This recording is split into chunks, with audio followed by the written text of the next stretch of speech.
बूढ़े ससुर भी होते हैं, वो बेचारे अक्सर घर में ही रहते थे क्योंकि उनको किसी से कोई मतलब नहीं। बेटा डॉक्टर था, वो तो अपने क्लिनिक पर चला जाता, पत्नी घर पर होती और अचानक एक दिन ऐसा होता है कि शाम का वक़्त था, थोड़ा अँधेरा था और जो ससुर जी होते हैं, ससुर जी धीरे से निकल कर अपने बाथरूम की तरफ जा रहे थे, तो रास्ते में वहीं पर कमरा था बहू का और बहू के कमरे से कुछ ऐसी आवाज़ें आ रही थीं, सिसकारियाँ सी गूँज रही थीं और उन आवाज़ों को सुनकर ससुर जो थे, वो बूढ़े थे, वो खड़े होकर देखने लगते हैं। लेकिन देखने की कोशिश तो करते हैं वो, लेकिन देख नहीं पाते हैं क्योंकि गेट बंद नहीं था, पर्दा पड़ी हुई थी। जो बहू थी, वो निर्भीक थी, वो समझ रही थी कि ससुर जी तो अपने कमरे में सो रहे हैं। लेकिन वहीं पर ससुर जी जो पंखा चल रहा था, वहाँ से जब कभी जो पर्दा था, वो इधर-उधर हो जाता था, तो वहाँ से वो नज़ारा देखते थे। और फिर अचानक एकदम बहू जब आती है उस पर्दे के पास और आकर देखती है, वो भी न्यूड अवस्था में थी, प्राकृतिक रूप में थी वो। उसके शरीर पर कोई कपड़ा नहीं था और ऐसे ही आकर पर्दे के पीछे से जब वो पर्दा एकदम हटाती है, तो सामने ससुर जी खड़े थे और ससुर जी को जब देखती है, तो फिर सीधा अंदर ले जाती है और फिर क्या होता है इस कहानी में, वो ही सच्चाई जानते हैं। तो वीडियो में आगे बढ़ने से पहले आपसे बस वही है रोज़ की तरह की छोटी-सी रिक्वेस्ट कि हमारे चैनल पर अगर आप पहली बार विज़िट किए हैं तो प्लीज़ हमें सपोर्ट कर दीजिए। एक लाइक करके एक छोटा-सा कमेंट कर दीजिए और कमेंट में अपना और अपने शहर का नाम ज़रूर लिख दें और सब्सक्राइब कर लें हमारे चैनल को क्योंकि अब मेरा चैनल शायद मोनेटाइज़ नहीं हो पाएगा, सब्सक्राइबर पूरे नहीं हुए हैं। कृपया शायद आपकी कम रही होगी। तो नमस्कार, आदाब, सत श्री अकाल। मैं अजय कोहली और आप देखना शुरू कर चुके हैं मई सफ़र तक। उत्तर प्रदेश का हमीरपुर, हमीरपुर का ही एक गाँव पड़ता है रामपुर क्षेत्र और यहीं पर रहते हैं भोला राम। भोला राम, इनकी पत्नी जो थी, वो किसी बीमारी के चलते उम्र-दराज हो गई थी, इसलिए वो ख़त्म हो गई। वो इस दुनिया में नहीं रहीं। उनका एक बेटा होता है सौरभ। सौरभ पढ़ाई-लिखाई करने के बाद ये एक डॉक्टर बनता है, जो छोटा-मोटा डॉक्टर अपने एमबीबीएस तो नहीं था, लेकिन अपने गाँव में आस-पास में जो क्लिनिक चलाते हैं, वो एक डॉक्टर होता है। इसकी पत्नी होती है जिसका नाम ऋचा होता है और ऋचा अपने पत्नी और पति दोनों बड़ी अच्छी तरह से रह रहे थे, साथ में ससुर थे।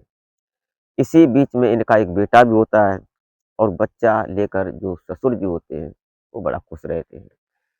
जो डॉक्टर थे, डॉक्टर दिन-रात यही कमाई करने के चक्कर में रहते कि पैसा आए, पैसा आए। वो अपनी पत्नी और बच्चे को सुखी देखने के लिए हर वक़्त मरीजों में ही लगे रहते और मरीजों में लगे-लगे वो खुद मरीज बन जाते हैं, शुगर जैसी और उसके बाद ये थोड़ा परेशान से रहने लगते हैं, लेकिन अपना काम बराबर करते हैं। लेकिन इसी बीच जब ये दौड़-भाग कम कर पाते हैं, तो इन्होंने अपने साथ एक अपने गाँव का ही एक लड़का रख लिया, वो भी अच्छा-खासा पढ़ा था, हैंडसम भी था, जिसका नाम लाखन होता है। लाखन उसी गाँव का रहने वाला और ये साथ में दोनों लोग वो गाड़ी ड्राइव करता, डॉक्टर साहब बैठते और अपने क्लिनिक को देखते। लेकिन इधर जो इनकी पत्नी ऋचा होती है, ऋचा की जो तमन्ना थी, वो डॉक्टर साहब सौरभ पूरी नहीं कर पाते थे बिस्तर पर। वो भले ही वो चाहते तो डॉक्टर थे, अपने शरीर को सही से मेंटेन कर लेते, लेकिन वो पैसा कमाने के चक्कर में सारी ख्वाहिशें पत्नी की भूल जाते हैं और फिर यही कहानी चलने लगती है। लेकिन इधर जो लाखन था, लाखन ऋचा से जब एक दूसरे से आमने-सामने होते, तो ऋचा के दिमाग में एक ही बात चलने लगती है कि क्यों ना डॉक्टर तो बने ही रहेंगे और ऋचा को अपने साथ जो लाखन है इसको अपने साथ लगा लिया जाए, हमारी तमन्ना भी पूरी होती रहेगी और फिर ऐसा ही होता है। जो ऋचा होती है, ऋचा इससे नज़रें चार करती है और लाखन से और लाखन के अंदर भी यही चल रहा था उसकी सुंदरता को देखकर कि डॉक्टरनी मैडम तो बड़ी मस्त है और क्यों ना इनसे प्यार किया जाए। जी, मेडिकल पर जो ये अपने क्लिनिक पर होते हैं, क्लिनिक से अपने जब घर आते उसके बाद ये छोड़कर और कभी ये बहाना करता लाखन कि मुझे घर पर सर बहुत ज़रूरी काम है, मुझे फ़िलहाल अभी जाना है और 2 घंटे में मैं आ जाऊँगा, तब तक आप देखिए और ये ऐसा ही करता है। इधर जो ससुर जी होते हैं भोला राम, वो तो अपने घर पर आराम से पड़े रहते, जो उनका पोता था छोटा-सा उसको खिलाते रहते। लेकिन इधर ये लाखन होता है, लाखन अक्सर घर पे आता और आता, दोनों के शारीरिक संबंध बनते, दोनों खुश होते और उसके बाद संतुष्ट होने के बाद ये वहाँ से निकल लेती। लेकिन एक दिन ऐसा होता है कि जो ये लाखन होता है, लाखन शाम का वक़्त था और ये अंदर कमरे में उसी जो मैडम थी ऋचा, उसके साथ ये आपत्तिजनक स्थिति में शारीरिक संबंध बना रहा होता है। लेकिन इधर से इत्तेफ़ाकन भोलाराम अपने कमरे से निकलकर बाथरूम की तरफ जा रहे थे और उन्होंने कुछ ऐसी आवाज़ सुनी, जैसा कि हमने आपको पहले बता दिया। वो जब कमरे के पास खड़े होकर पर्दे से ये झाँकने की कोशिश करने लगते हैं, ताकने की, तभी ऋचा उनको अंदर बुला लेती है। बुलाती क्या, उनको खींच लेती है अंदर, जबकि वो बिल्कुल न्यूड अवस्था में होती है। उसके शरीर पर जन्मजात कोई कपड़ा नहीं था। ये स्थिति देखकर भोलाराम डर जाते हैं। भोलाराम बहुत उल्टा-सीधा बोलते हैं। लेकिन जो इसका प्रेमी लाखन होता है, जो कंपाउंडर था इन सौरभ का, वो भी वहीं पर था, वो पीछे बैठ के छुपा हुआ था। जब भोलाराम अंदर होते हैं, तो जो ये लाखन होता है, ये भी एकदम सामने आ जाता है और जब दोनों को ये भोलाराम देखते हैं, तो बहुत भला-बुरा बोलते हैं, उस ऋचा को भी और लाखन को भी। लेकिन भला-बुरा बोलने का असर उन पर तो कोई नहीं था।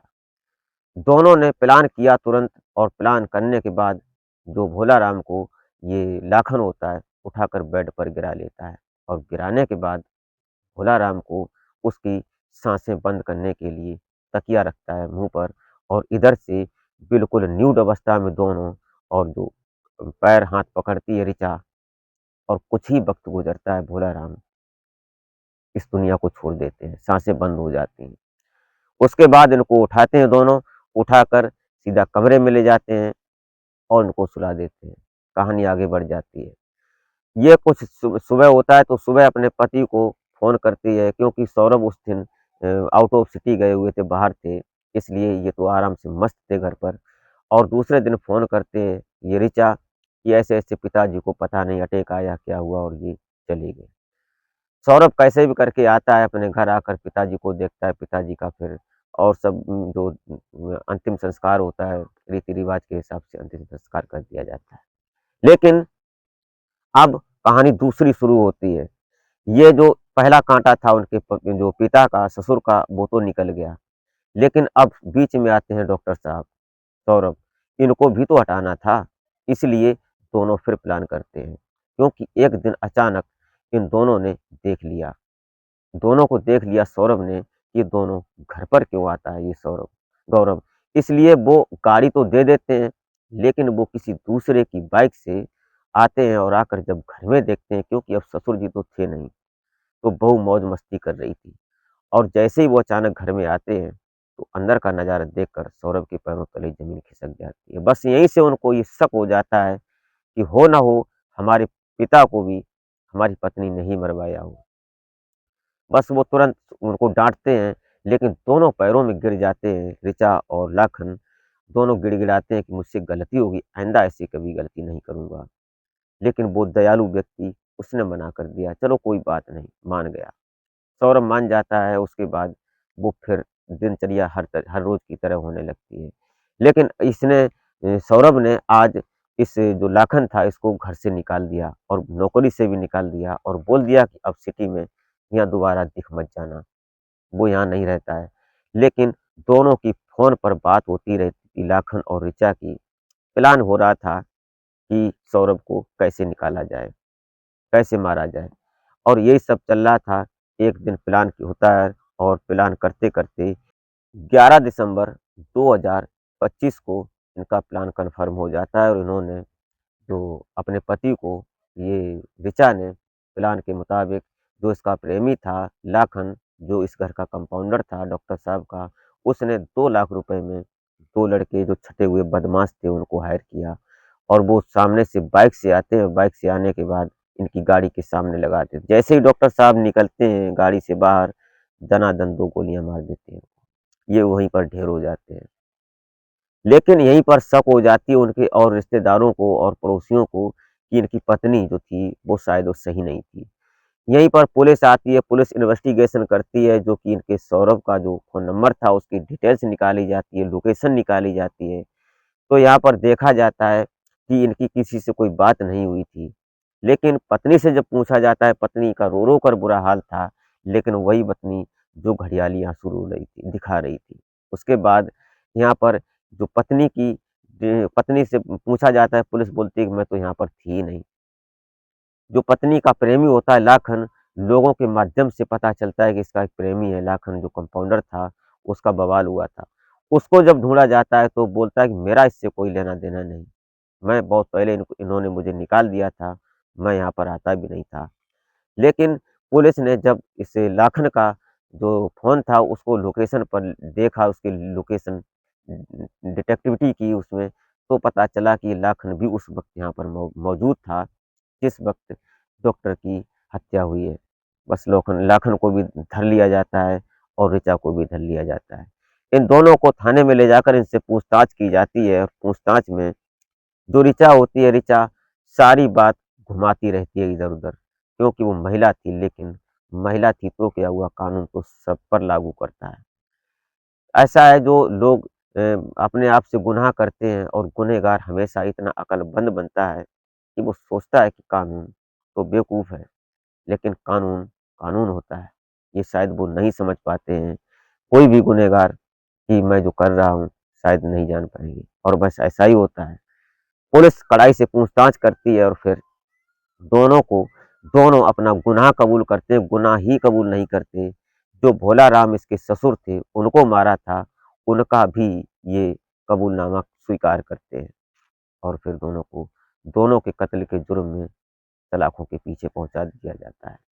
दोस्तों, उस नन्हे से बच्चे का क्या होगा, ये तो उसका फ्यूचर ही बताएगा।